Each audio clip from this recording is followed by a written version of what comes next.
Yun, kumpletong-kumpleto na. Wala na kayong hahanapin. Tara, tikman natin yan. Siyempre, ang tinitinda ni Neneng binabago.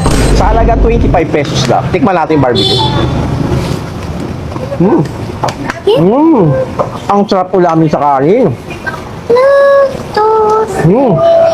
Napakasarap. Pwede nyo i-try. 25 pesos. Sulit na sulit. At ito naman yung bago ni Neneng Bila, whole fried chicken sa halagang 180 pesos. May kasama ng dalawang rice yan, ha, di ba? Napakalaki, oh. Ayun, oh. Ang init, bagong luto.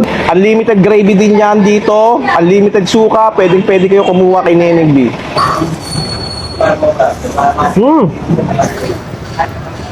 Ayun, umuusok to. Bahala ka na kung trip mo, suka or sauce. Ito suka mo, trip ko yung suka eh. Ano ba?